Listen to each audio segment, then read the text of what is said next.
Yeah, so we will start our class today with uh, a little bit of a dive into all of the elements of what a new moon in Cancer are. So this is our Soul Path Community Friday class. We're going to start with the theory, and then we're going to do some meditation to work with it, and we will look at some charts as well that we see where this is, where this is affecting you, and you can extrapolate that to your own chart.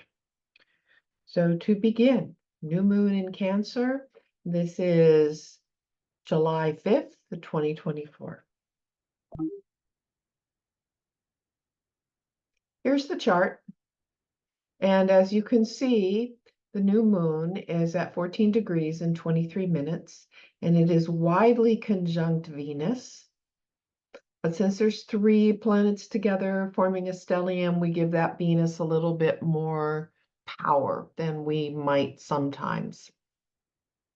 We can also see that the Venus is in a square to Chiron quite tightly, and that takes in Hygeia. So what does all of this mean? Well, we're going to break down what a new moon means, and we will weave all of this together.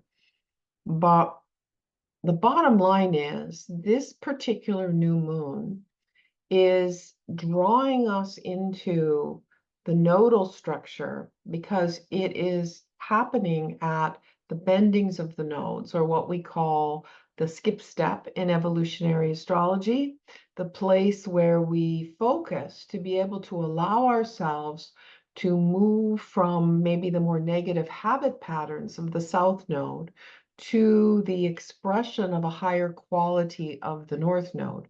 So this is what we've been dealing with since last summer, 2023, Libra and Aries polarity.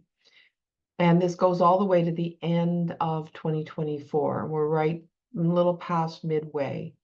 The overall of this nodal axis movement is asking us to let go of the energy of over accommodating, being too nice, gratiating, the Libra, where it's overdone and you lose yourself in other people, into Aries, where you come into a high frequency level of self, soul-centered self, life force, vitality, being able to know what you want and go for it in a high level spiritual way. We'll call this conscious self-centeredness. And of course, we're not trying to be the negative polarities of Aries, the combativeness, the self-centeredness that's too much. But there is a quality of the warrior in Aries where we look at what gives us life force and vitality and what's worth fighting for. What do we care about? Like literally, what does it make it worthwhile to get out of bed in the day is when we're tied into some level of that Aries. Maybe it's the walk that you take in the morning, or the yoga class or aerobics class you go to, or the work that you have, or your family. There's so many ways that we can get into that Aries. So I'm going into all of this as background for the fact that we've been having eclipses this last year or so. And you can see down here, a solar eclipse at 21 Libra was at the end of 2023. And then the big eclipse on April 8th that everybody could see through America, that was at 19 Aries. And then we'll have another solar eclipse in October at 10 Libra. So this mid-degree level, where we've got the Aries Libra polarity and the Cancer Capricorn cross, cardinal cross. Cardinal is about launching and building and bigger picture. This is the sign qualities. And even if you don't have planets in these signs, you have these signs in your chart. This is where we are building, starting with Aries South, going to Cancer, home and family, across the chart to Libra, to other people, and then finally to Capricorn, to that sense of building something in the world. So this whole process of building something new is very activated with this new moon. Now, this new moon is not an eclipse, and yet it's connected into the eclipse cycles. It's connected to these Aries Libra and holds this space midway and says, okay, if you can connect into this Cancerian energy in a good and healthy way, then you're going to do a better job knowing what's the appropriate level of relationship overdoing or lack of making a decision. Another aspect of Libra is like everything needs to be so perfect and so harmonious and balanced that I can't finally decide to do it. And then Aries, the ability to know what you want and go for it and jump in and take that risk.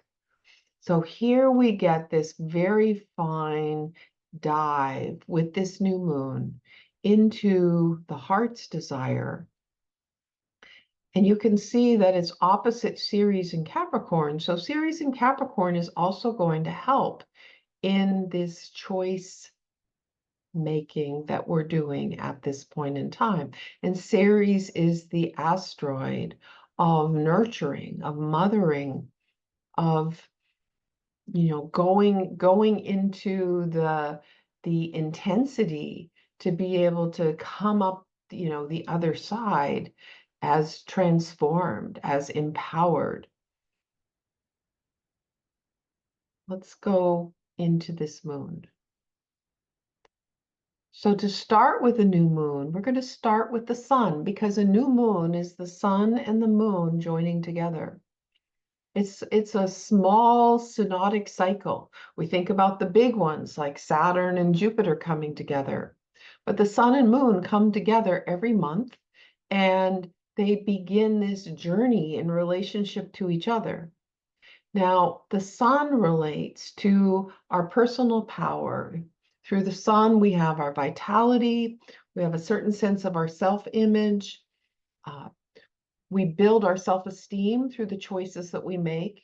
And the sun is always about the making of choices. And we need to make our choices in alignment with our natal sun at the best, highest conscious level possible. I always think of the sun as the CEO of the chart, and it gives us this capacity to focus, bring our willpower and our intention together.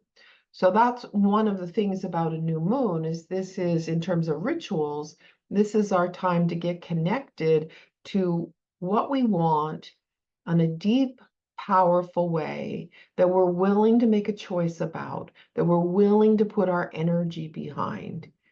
You can see, just looking at this picture, how that energy of the sun is there, shining all the time. And as the Buddhists say, sometimes the clouds cover it up. Sometimes we don't see or feel the sun so much. And the clouds of karma and beliefs and thoughts that are not actually accurate or real cloud our vision, cloud our sun. But we want to build our own sun sign as much as possible.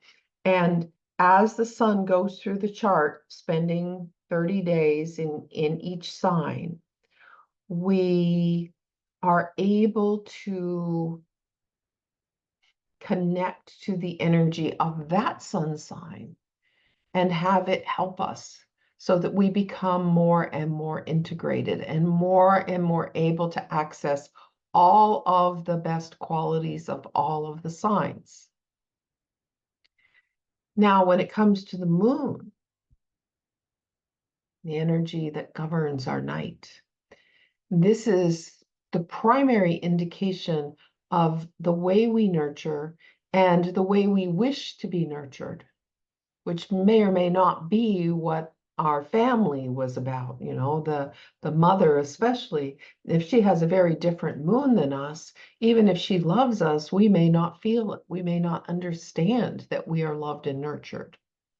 So The moon is showing us our capacity for feelings and love, our instinctual nature, in a way, our memory, like our deep, deep soul-centered memories. We see the capacity of our subconscious mind through the moon, and definitely our emotional habit patterns. The moon may be connected to family, mothering, nurturing children, kind of the family issues, but it's not always that a person who has a strong moon or planets in Cancer, you can't just automatically assume, oh, they love babies, because they don't. There's lots of people who have strong Cancerian energy who are not into having a family or having children. We have to be careful not to bring about too many traditional heteronormative interpretations to any planets, but especially here, the moon. At the core, the moon is drawing us toward heart and soul, the heart's desire, the soul expressing in a human way. And before Neptune was discovered, the moon was considered the primary way that we were in alignment with our intuition. Now they're coming together in the sign of Cancer. We always want to pay attention to the qualities of the sign in a certain level of order, so we understand what we're aspiring to. So at the evolved level of Cancer, at the most evolved level, we are aligned with the divine goddess. We are loving and nurturing, healing. We are able to listen. We are secure, and we create security in those around us, and we're distinctly intuitive.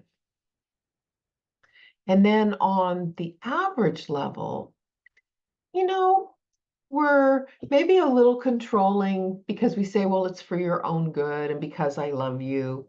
We may be family oriented, whatever we consider our family to be. And certainly this picture shows it all, a cozy dog, could be a cat, could be house plants, like whatever it is you feel nurturing toward in your life, tropical fish, birds.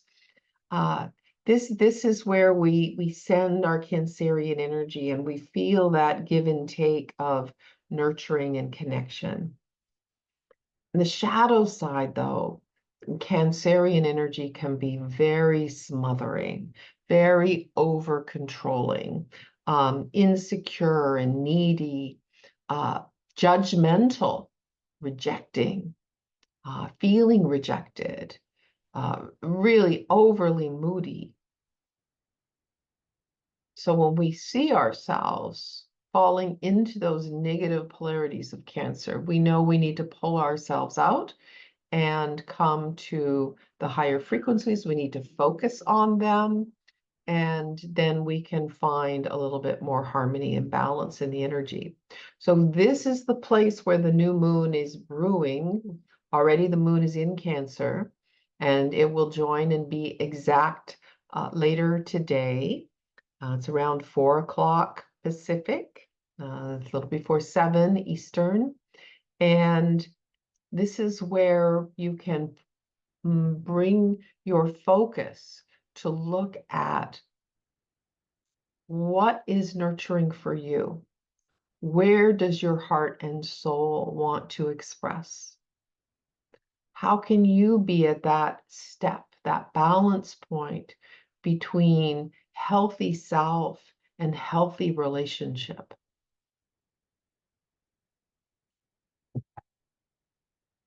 What do you wish to create that soothes your soul and feeds your heart? In your own chart, you're going to look at the mid-degrees of all the cardinal signs. Definitely mid-degrees Cancer, that's where it's happening. That's where the action is happening. But we're going to see that it's in a stress reaction with the lunar nodes, where it has to be connected in a way that maybe takes some creative energy. There's going to be a polarity that needs compromise between Ceres and Capricorn. So maybe there's some nurturing boundaries that have to come into place there.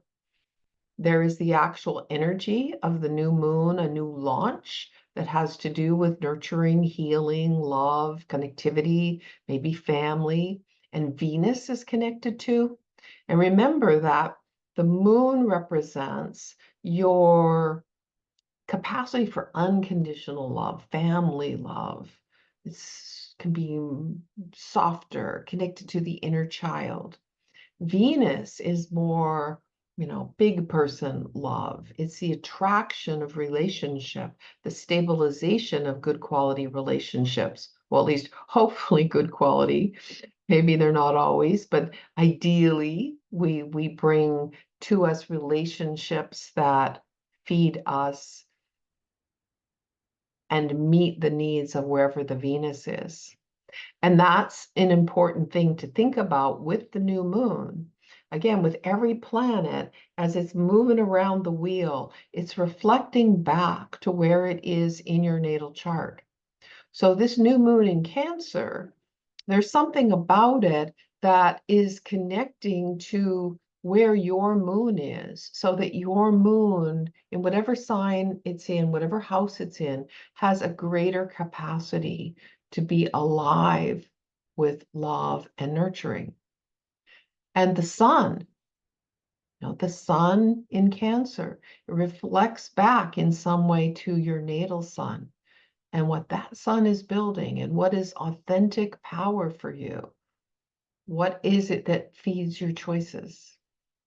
So this is what we're going to explore next. Okay, we're going to look at your own life, your own chart, consider what it is you need that would help you be in balance and alignment with your greater goals, sun, moon, your lunar nodes, and then create an affirmation list of a few things, 3, 5, 7 things that you would like to focus some launch energy on out of this moon. And then we'll do a meditation to bring that together, to make that happen.